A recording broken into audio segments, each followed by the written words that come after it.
बहुत बहुत स्वागत है बच्चों आप सभी का आज की इस वीडियो में। और आज की वीडियो क्लास 12th के बच्चों के लिए बहुत ज़्यादा इंपॉर्टेंट होने वाली है बच्चों, क्योंकि आज की इस एक ही वीडियो में, जी हाँ बच्चों, आज की इस एक ही वीडियो में आपका जो इकोनॉमिक्स का सब्जेक्ट है, ठीक है, इसकी आपकी जो सेकंड वाली बुक है बच्चों, भारतीय अर्थव्यवस्था का विकास, इंग्लिश में कहें तो इंडियन इकोनॉमी वाली, ठीक है। तो इस बुक का इस वीडियो में हम लोग एक most important and one shot revision करने वाले बच्चों, ठीक है। अब बड़े ध्यान से सुनना, आज की इस रिवीजन वीडियो में आपकी जो इंडियन इकोनॉमी की बुक है यानी कि भारतीय अर्थव्यवस्था का विकास, इस बुक से पिछले 10 साल के, जी हाँ बच्चों, पिछले 10 साल के प्रीवियस ईयर के बोर्ड के एग्जाम्स में जो क्वेश्चंस ऑलरेडी पूछे जा चुके हैं, ठीक है, उनमें से जो क्वेश्चन मोस्ट इंपॉर्टेंट है और रिपीटेड है, जिसकी बहुत ज्यादा संभावना है बच्चों कि ये आपके बोर्ड एग्जाम 2024 में पूछा जा सकता है, उन क्वेश्चन को इस वीडियो में हम लोग बहुत अच्छे से समझने वाले हैं, ठीक है। वैसे तो ऑलरेडी मैंने आपको एक वीडियो जो है ना इसकी प्रोवाइड करवा दी थी, लेकिन बहुत सारे बच्चों की डिमांड थी कि सर जी पार्ट 2 भी ला दीजिए ताकि हमारी तैयारी और भी बेहतर से बेहतर हो पाए, ठीक है। तो आपकी डिमांड पे इस वीडियो में हम लेके आए हैं इसका पार्ट नंबर 2। तो आ जाइए बच्चों, शुरुआत करेंगे। देखिए, सबसे पहले आपको मैं क्लियर कर देता हूं कि इस वीडियो का, आपकी इस किताब का जो पार्ट नंबर 1 है ना, पार्ट 1, उसमें हम ऑलरेडी 10 इंपॉर्टेंट क्वेश्चन को समझ चुके हैं। इस वीडियो में जो कि हमारी इसकी जो है ना पार्ट 2 की होने वाली है, इसमें हम और भी 10 इंपॉर्टेंट क्वेश्चन को देखने वाले हैं बच्चों, ठीक है। तो आ जाइए, शुरुआत करेंगे। ये 3 नंबर के, 4 नंबर के, 5 नंबर के सारे क्वेश्चन होने वाले हैं। Okay, are you ready? चलिए, देखिए सबसे पहला क्वेश्चन, या फिर यूं कहें सीरीज में हमारा 11वां क्वेश्चन। तो क्वेश्चन ये है कि भारत ने 1991 से भारत सरकार के द्वारा कई आर्थिक सुधार किए गए थे, यानी कि 1991 में भारतीय सरकार ने बहुत सारे आर्थिक सुधार किए थे। तो आपको इन आर्थिक सुधारों की मुख्य विशेषता यहां पे बतानी है। तो ये क्वेश्चन जो है ना वो आपका 3 नंबर का भी है और 4 नंबर का भी, ठीक है। चलिए, इस प्रकार से लिखेंगे बच्चों कि आर्थिक सुधार की मुख्य विशेषता है। तो एक छोटी सी भूमिका ऐसे लिख सकते हैं कि अर्थव्यवस्था की समस्या के समाधान के लिए भारतीय सरकार ने बहुत सारे आर्थिक सुधार किए थे। अब इसमें सबसे पहला सुधार यह था बच्चों कि भारत सरकार ने अपनी जो औद्योगिक नीति थी, पहले संरक्षण की नीति अपना रखी थी, ठीक है, लेकिन अब इन्होंने औद्योगिक नीति का कर दिया उदारीकरण। अब उदारीकरण में क्या क्या किया उन्होंने? सबसे पहले उदारीकरण के अंग के स्वरूप जो लाइसेंस परमिट प्रणाली थी, इसको खत्म कर दिया विदेशी कंपनी के लिए, ताकि कंपनियां भारत में आए और व्यापार करें, जिससे रोजगार होगा, देश की इकोनॉमी अच्छी बनेगी, है ना। साथ ही इस उदारीकरण से, औद्योगिक नीति के उदारीकरण से उद्योगों का निजीकरण कर दिया गया, ठीक है, जिससे कि विदेशी निवेश जो था इसको प्रोत्साहन मिला, है ना। आयात और निर्यात की नीति को उदार बनाया गया। साथ ही आयात और निर्यात वस्तुओं पर आयात जो शुल्क होता था, जो टैक्स लगता था, चाहे इंपोर्ट करो चाहे एक्सपोर्ट करो, उसमें कमी की गई, ठीक है, जिससे कि औद्योगिक विकास के लिए कच्चा माल हमें आसानी से मिलना शुरू हो गया।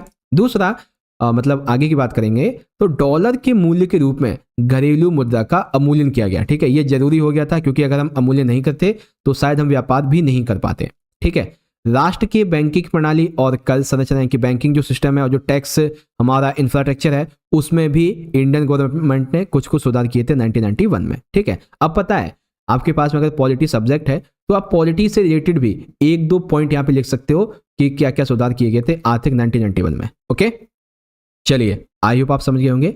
अगला क्वेश्चन देखते हैं। क्वेश्चन नंबर है हमारा 12। अब इसमें पूछा गया बच्चों, आप ये बात मानते हो ना कि अंग्रेजी साम्राज्यवाद जब हम पर शासन कर रहा था तो इसकी भारतीय अर्थव्यवस्था पर दोनों प्रकार के प्रभाव पड़े हैं, नेगेटिव भी और पॉजिटिव भी, है ना। तो आपको इनका यहाँ पे परीक्षण करना है। तो आ जाइए समझते बहुत अच्छे तरीके से। सबसे पहले बात करेंगे बच्चों अंग्रेजी साम्राज्यवाद के भारतीय अर्थव्यवस्था पर पड़े हुए सकारात्मक प्रभाव, ठीक है। पहले सकारात्मक देखेंगे, फिर आपको बताएंगे नकारात्मक क्या रहे थे। ओके, तो ध्यान से समझते हैं। सबसे पहले सकारात्मक देखो, अंग्रेजों ने क्या किया था, यातायात की सुविधा में वृद्धि की थी, खास करके रेलवे का। अब ये कैसे कह सकते हैं, क्योंकि अंग्रेज लोग क्या करते थे, भारत से ना जो कपास होता था उसको ब्रिटेन भेजते थे बहुत बड़ी मात्रा में। अब समुद्र के जहाज के माध्यम से उतना नहीं जा पाता था, इसीलिए इन्होंने रेलवे का जो था उसका विकास किया, ठीक है। साथ ही साथ इन्होंने क्या किया था, सैनिकों के आवागमन के लिए, अधिक से अधिक हथियारों के भंडारण के लिए, ले जाने के लिए रेलवे का विकास किया। अब रेलवे तक ये सीमित नहीं रहे, इन्होंने बंदरगाहों का भी विकास किया, जैसे हुगली बंदरगाह हो गया, और भी बहुत सारे बंदरगाह थे जो कि इन्हीं के द्वारा विकसित किए गए। साथ ही आज के टाइम पे हम लोग जो डाक व तार विभाग की सुविधाएं देखते हैं ना, वो भी इसी की वजह से देखी जा रही है, ठीक है। देश में इकोनॉमिकल और पॉलिटिकल इन्होंने एकीकरण किया था अंग्रेजों के हिसाब से, ठीक है। अब दूसरा एक पॉइंट ये भी आ सकता है कि इनके विरोध की वजह से, मतलब अंग्रेजों का विरोध करने की वजह से देश के जो लोग थे वो राजनीतिक तौर पे एकत्र हो गए थे। ठीक है, बैंकिंग और मौद्रिक व्यवस्था, आपको एग्जांपल लेता हूं, जैसे आज के टाइम पे ना चांदनी चौक में दिल्ली के एक बैंक है, ठीक है, नाम नहीं लूंगा उसका, तो वो बैंक जो है ना वो काफी पुरानी है, तकरीबन 1876 के आसपास की है, या फिर मान सकते हैं कि 19 सेंचुरी की, 20 सेंचुरी के आसपास की है। ठीक है, और आज भी वो मौजूद है। ठीक है, कम से कम 125-30 साल के बाद भी। ठीक है, तो बहुत ही अच्छी सुविधा रही थी। लेकिन आप मानते हो ना कि एक सिक्का है तो इसका एक पहलू हेड है और एक पहलू उसका टेल है ना। तो नकारात्मक प्रभाव क्या पड़े? सबसे पहला, विदेशी व्यापार पे ब्रिटेन का एकाधिकार नियंत्रण। जैसे आपने हिस्ट्री में पढ़ा है कि जो ईस्ट इंडिया कंपनी थी उसी का एकाधिकार था, तो विदेशी व्यापार पे केवल ब्रिटेन का एकाधिकार था, खास करके ईस्ट इंडिया कंपनी का। ठीक है, भारतीय हस्तकला उद्योग का पतन ये कैसे हुआ भाई? तो ये ऐसे हुआ क्योंकि कच्चे माल के रूप में कपास वगैरह ये लेके जाते थे ब्रिटेन, वहां से कपड़ा बना के भारत में भेजते थे। तो भारत जो था ना ये कच्चे माल का निर्यातक बन चुका था, तैयार माल का आयातक बन चुका था। इसी वजह से जो हस्तकला उद्योग थे वो खत्म हो रहे थे, व्यवसायीकरण पर भी दबाव पड़ा था। इस प्रकार से आप बता सकते हो कि हाँ भाई, अंग्रेजी साम्यवाद पे भारतीय अर्थव्यवस्था के ये प्रभाव पड़े थे। ठीक है, चलिए अगला क्वेश्चन देखते हैं बच्चों। अगला है यहाँ पे, कृषि क्षेत्र में लागू किए गए भूमि सुधार की आवश्यकता क्या थी और उनके प्रकारों को समझाइए। तो आ जाइए देखते हैं। सबसे पहले, कृषि क्षेत्र में लागू किए गए भूमि सुधार की आखिर हमें आवश्यकता क्यों पड़ी? ठीक है, तो सबसे पहले आवश्यकता इसलिए पड़ी क्योंकि बिचौलियों का उन्मूलन करना था। ठीक है, बिचौलियों के उन्मूलन का उद्देश्य वास्तविक जोतक और किसान के बीच सीधा संबंध स्थापित करना, अर्थात जो सरकार और किसान इनके बीच में जो बिचौलिए होते थे, जैसे जमींदार वगैरह हो गए, जोतदार हो गए, इनको हटाने के लिए, ठीक है, सरकार से सीधा किसानों का संबंध हो, इसलिए हमें भूमि सुधार की जरूरत पड़ी। दूसरा, इन बिचौलियों के द्वारा किसानों का जो शोषण किया जा रहा था उसको रोकने के लिए, और साथ ही साथ कृषि उत्पादन में वृद्धि हो, इस बात को ध्यान में रखते हुए लागू किए गए थे। ऊपर से किसानों को अपने खेतों में ये लाभ कमा सकें, ठीक है, और उनके अंदर एक भावना है कि भाई हमारा खेत है, हम इसमें कृषि करेंगे, इस प्रकार से। अब भूमि सुधार के क्या क्या प्रकार हुए? तो सबसे पहला प्रकार आपका हिस्ट्री का जाता है जमींदारी प्रथा का उन्मूलन। सरकार ने किसानों के बीच में, सरकार के बीच में एक सीधा संपर्क स्थापित करने के लिए जो जमींदारी प्रथा थी इसका उन्मूलन कर दिया, क्योंकि जमींदार जो लोग थे ना ये किसानों का शोषण करते थे, जैसे आपने हिस्ट्री में पढ़ा है ना। इन बिचौलियों ने किसानों पर भारी शुल्क, टैक्स वगैरह लगा रखे थे, कोई सिंचाई सुविधाओं का, कोई भंडारण सुविधाओं का यहाँ पे कोई ध्यान ही नहीं देता था, है ना, ये जमींदार वगैरह, जिसको खत्म कर दिया। दूसरा, किराएदारी सुधार, अर्थात ये थोड़े निम्नलिखित थे, जैसे कि किराया विनिमय का, कार्यकाल सुरक्षा, किराएदार के लिए स्वामित्व अधिकार, ये चीजें। अधिकतम भूमि सीमा अधिनियम, इस अधिनियम के अंतर्गत किसी व्यक्ति की कृषि की अधिकतम सीमा निर्धारित कर दी गई। कृषि के पुनर्गठन का संबंध भूमि के पुनर्गठन, भूमि चकबंदी, सहकारी खेती से थी, इस प्रकार से। ठीक है, तो कृषि क्षेत्र के बारे में आपको ये पॉइंट बताने थे बच्चों, समझ गए बढ़िया तरीके से। चलो अगला क्वेश्चन, आगे बढ़ने से पहले ये हमारे इंस्टाग्राम की आईडी है, कोई डाउट वगैरह होता है तो आप इजीली वहां पे जाके पूछ सकते हो। और अभी तक अगर आपने चैनल को सब्सक्राइब नहीं किया तो कर लीजिए, क्योंकि ऐसे इंपॉर्टेंट वीडियोस हम आपके लिए लेके आते रहते हैं। टेलीग्राम ग्रुप को जरूर ज्वाइन कर लेना बच्चों। ओके, चलिए अब हम बात करते हैं अगले क्वेश्चन की। क्वेश्चन नंबर है हमारा यहाँ पे 14, यानी कि चौथा क्वेश्चन। उन विभिन्न तरीकों का मूल्यांकन कीजिए जिनके आधार पे चीन में आर्थिक विकास में तीव्र वृद्धि हुई थी। तो वो तरीके कौन कौन से थे भाई? सबसे पहला यहाँ पे तरीका ये था कि चाइना ने अपने विकास को तेजी से किया। तो सबसे पहला तरीका ये था कि GLF अभियान को अपनाना। अब ये क्या था भाई? तो 1958 में एक ग्रेट लीप फॉरवर्ड अभियान, ठीक है, GLF, ये चाइना ने अपनाया। इसके तहत चाइना ने ये उद्देश्य रखा कि हम बड़े पैमाने पर देश में करेंगे औद्योगिकरण। ठीक है, साथ ही चाइना की सरकार ने लोगों से आग्रह किया कि वो अपने घर के पास में बेशक से छोटा ही उद्योग लगाएं, लेकिन एक छोटा उद्योग लगाएं जरूर। ठीक है, दूसरा पॉइंट आ जाता है महान सर्वहारा संस्कृति क्रांति। अब ये क्या थी? तो 1965 में चीन के नेता माओ ने महान सर्वहारा संस्कृति का आरंभ किया और छात्रों और विशेषज्ञों को ग्रामीण क्षेत्र में काम करने और उनका अध्ययन करने के लिए भेजा गया। फिर 1978 में आर्थिक सुधार, ये तो सभी को पता है, खुले द्वार की नीति अपनाई, अपने आप को विश्वविकरण से जोड़ दिया। ठीक है, और भी एक दो पॉइंट आ सकते हैं यहाँ पे, है ना। तो इस प्रकार से चाइना में तेजी से विकास हुआ था बच्चों। ओके, चलिए अगला क्वेश्चन, क्वेश्चन नंबर है हमारा 14+, क्योंकि देखो इसमें मैं बताना है चीन में ग्रेट लीप फॉरवर्ड अभियान की व्याख्या हमें करनी है, ठीक है, ग्रेट लीप फॉरवर्ड की अभियान की व्याख्या। तो आ जाइए कर देते हैं। देखो 1958 में चाइना ने ग्रेट लीप फॉरवर्ड नामक अभियान शुरू किया गया था। अब इसने इसके तहत क्या क्या किया था, तो वो देखो। सबसे पहले इसका उद्देश्य क्या था, उद्देश्य ये था कि कृषि प्रधान अर्थव्यवस्था को तीव्र औद्योगिकरण के द्वारा एक आधुनिक अर्थव्यवस्था में परिवर्तन किया जाना, ठीक है। जैसे अभी हमने पढ़ा था ना यहाँ पे जीएलएफ के बारे में कि इसमें औद्योगिकरण का एकीकरण करना था, औद्योगिकरण को विकसित करना था। तो यही बात यहाँ पे भी है कि कृषि प्रधान अर्थव्यवस्था जो थी चाइना की 1958 से पहले, उसे औद्योगिकरण के द्वारा आधुनिक बनाना। दूसरा, ग्रेट लीप फॉरवर्ड के अभियान के अंतर्गत लोगों को अपने घर के पास उद्योग लगाने की प्रेरणा दी गई। इस कार्यक्रम के अंतर्गत ग्रामीण क्षेत्रों में कम्यून पद्धति शुरू की गई थी। कम्यून पद्धति के अनुसार लोग सामूहिक रूप से खेती करते थे। 1958 में देखा गया कि 26,000 कम्यून थे जिसमें समस्त कृषक शामिल थे, यानी कि एक कम्यून के अंतर्गत कई जो किसान थे वो आते थे, और ऐसे 26,000 कम्यून थे 1958 में।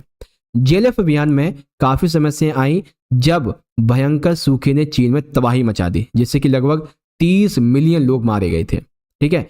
तो क्या क्या क्रिटिकल सिचुएशंस हुई, कैसे कैसे विकसित हुआ, सारी चीजें यहाँ पे आपको समझ में आ गई होंगी, ठीक है। अगला क्वेश्चन, क्वेश्चन नंबर हमारा 15। क्वेश्चन ये कि पर्यावरण के संबंध में, ठीक है, पर्यावरण के संबंध में मुख्य उद्देश्य के रूप में आपको वैश्विक उष्णता यानी कि वैश्विक तापमान में वृद्धि और ओजोन क्षय को आपको स्पष्ट करना है। तो आ जाइए करते हैं स्पष्ट भाई।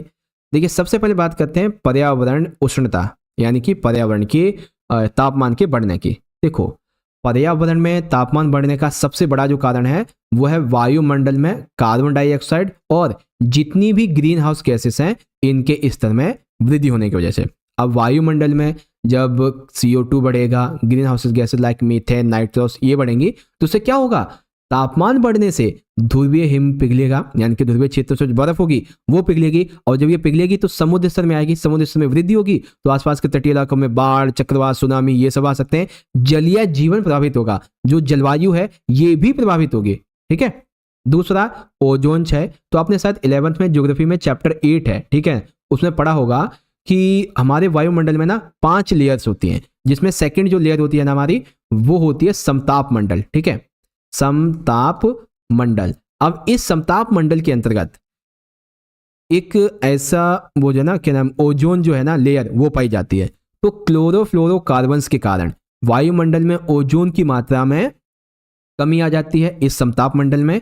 इसकी वजह से जीव जंतु को क्षति होती है। कैसे क्षति होती है, क्योंकि देखो ये जैसे हमारी अर्थ है यहाँ पे, ठीक है, और ये हमारा यहाँ पे सन है, तो वायुमंडल में जो परतें होती है ना यहाँ पे ये क्या करती हैं, सन से आने वाली परावैंगनिक किरणों को रोक लेती है, हानिकारक किरणें जो होती है उसको रोक लेती हैं। लेकिन जब ओजोन की मात्रा बढ़ जाएगी, क्लोरोफ्लोरोकार्बन बढ़ जाएगा, तो ये इसको पूरी तरीके से रोकने में सक्षम नहीं हो पाती हैं।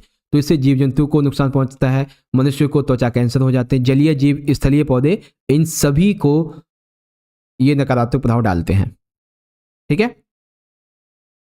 ये चीजें थी बच्चों। अब आई होप समझ गए होंगे अच्छे तरीके से कि क्या था इसके बारे में। चलिए अगला देखते हैं बच्चों। अब हमारा क्वेश्चन नंबर 16। इसमें पूछा गया बच्चों बेसिकली हमें क्या करना है, डेफिनेट करना है किस किस चीज को, उदारीकरण को, निजीकरण को और भूमंडलीकरण को। तो आ जाइए करते हैं डेफिनेट। देखो सबसे पहले बात करेंगे बच्चों उदारीकरण की। उदारीकरण क्या है, उदारीकरण से तात्पर्य सामाजिक, राजनीतिक व आर्थिक नीतियों में लगाए गए सरकारी नियंत्रण में कमी से है। अर्थात उदारीकरण का मतलब क्या हो गया कि सामाजिक तौर पे, राजनीतिक तौर पे और आर्थिक तौर पे जो सरकारी नियंत्रण है ना, गवर्नमेंट का नियंत्रण, वो कम हो।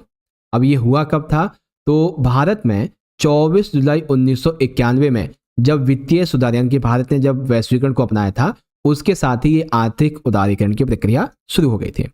निजीकरण क्या होता है, तो निजीकरण से तात्पर्य यह है कि एक सार्वजनिक क्षेत्र के उद्यम, व्यवसाय और सेवाएं, इन सभी पर जो स्वामित्व है, जो प्रबंधन, जो नियंत्रण है, वो किसी निजी क्षेत्र को हस्तांतरित कर दिया जाए, ठीक है। ये निजीकरण हो गया। वैश्वीकरण तो सभी को पता है कि सामान्यतः देश की अर्थव्यवस्था का विभिन्न देश की जो अर्थव्यवस्था है इसके साथ में जोड़ना ही वैश्वीकरण कहलाता है ना। ये चीजें थी, बस हो गया आपका क्वेश्चन कंप्लीट। चलिए अगला क्वेश्चन देख लेते हैं। क्वेश्चन नंबर है हमारा यहाँ पे 17। उन समान विकासात्मक नीतियों का वर्णन कीजिए जिसका भारत, ठीक है, उन नीतियों का वर्णन करना है समान विकास की जिसका भारत ने, पाकिस्तान ने अपने विकासात्मक पथ के लिए पालन किया है। तो आ जाइए देख लेते हैं क्या क्या था। देखो, भारत और पाकिस्तान की विकासात्मक पथ समानताओं को सारांश रूप में समझ सकते हैं।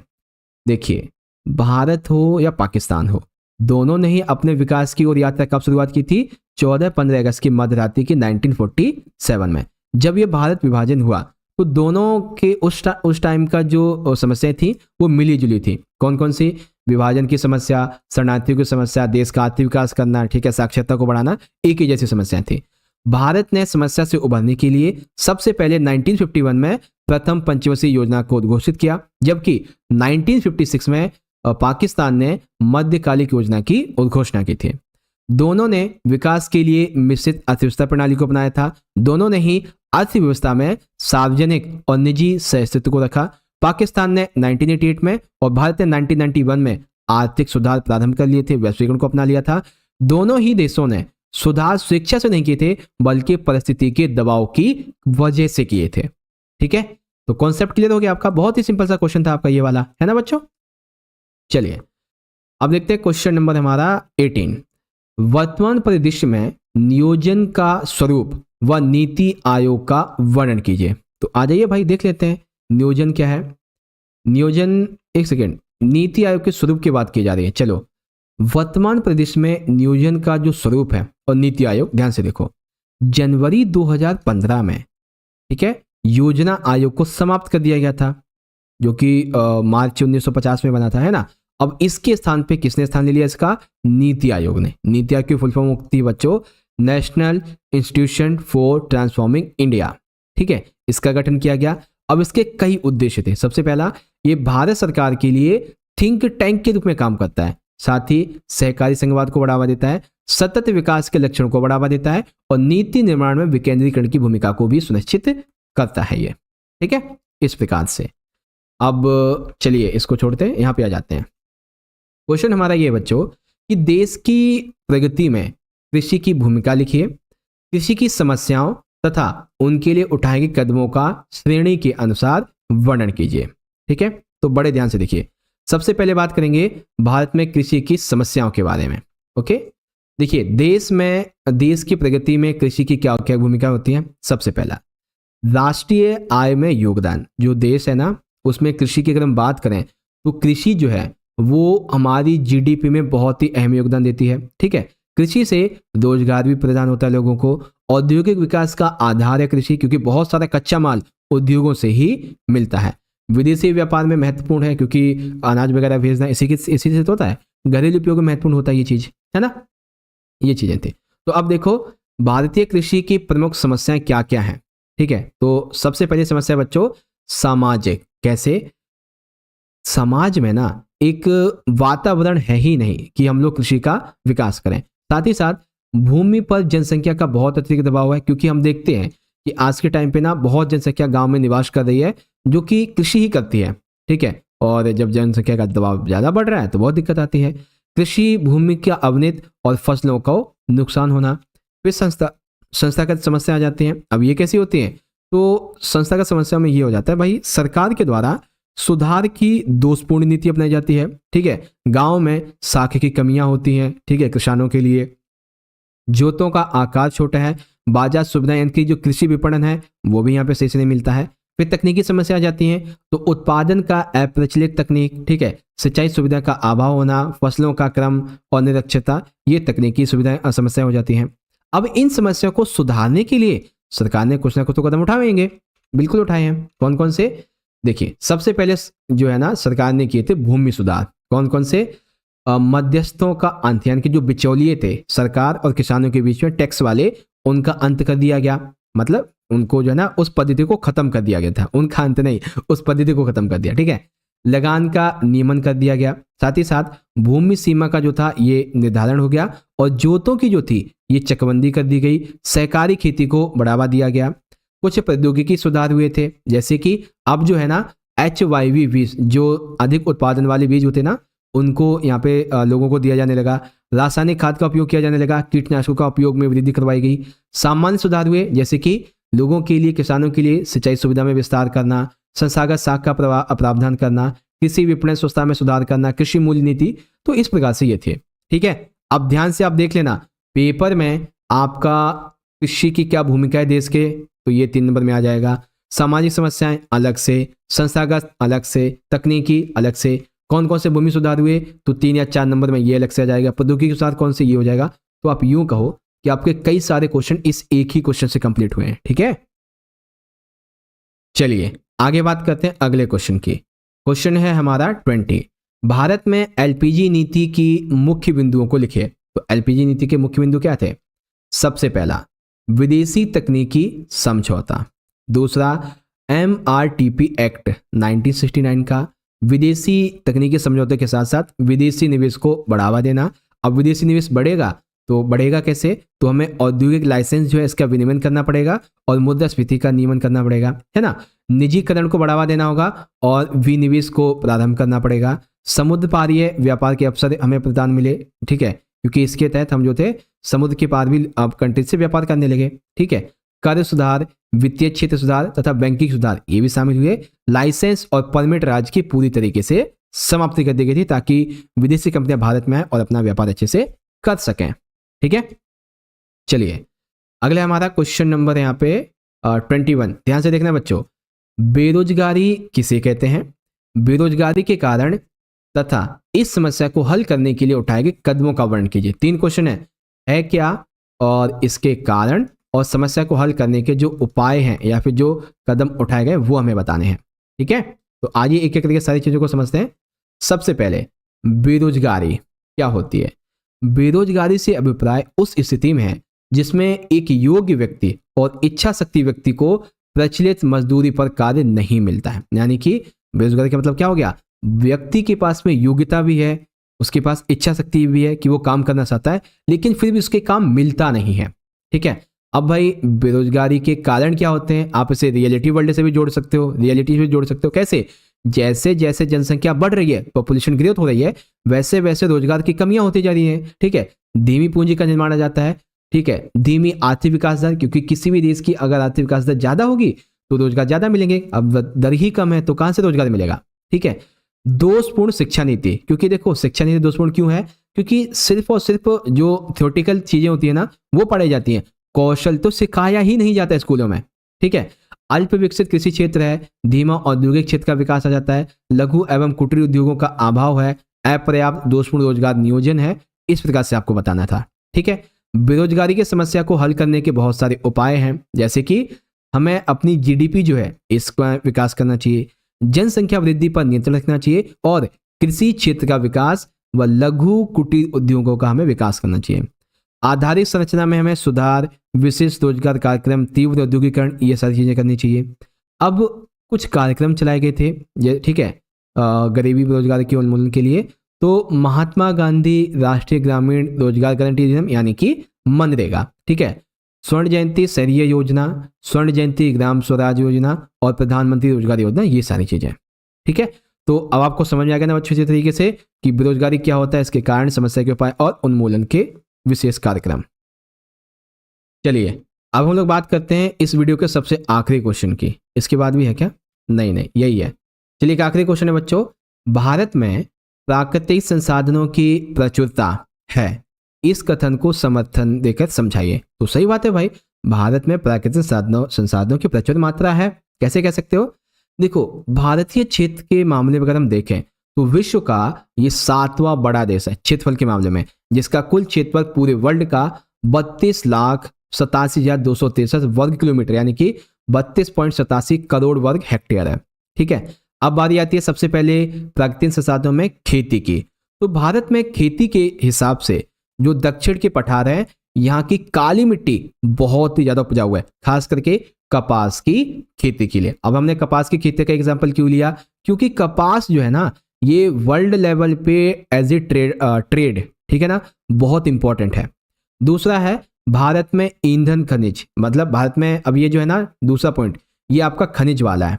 ठीक है, दूसरा पॉइंट जो है आपका ये खनिज का है। तो भारत में 4 प्रकार के ईंधन खनिज, 11 धात्विक, 52 गैर धात्विक, 22 लघु खनिज, 79 यानी कि 89 जो खनिज है इनका उत्पादन होता है। फिर लौह खनिज आ जाते हैं। भारत में उच्च गुणवत्ता वाला जो लौह अयस्क है, लौह अयस्क ये भी बहुत अधिक मात्रा में पाया जाता है। देश के कुल लौह अयस्क भंडार अगर देखें तो ये 14,630 मिलियन टन हेमेटाइट है, ठीक है, और 10,619 जो है ये मिलियन टन मैग्नीटाइट है, ठीक है। तो आपका हेमेटाइट हो गया, मैग्नीटाइट हो गया, ये बहुत ज़्यादा है, ठीक है।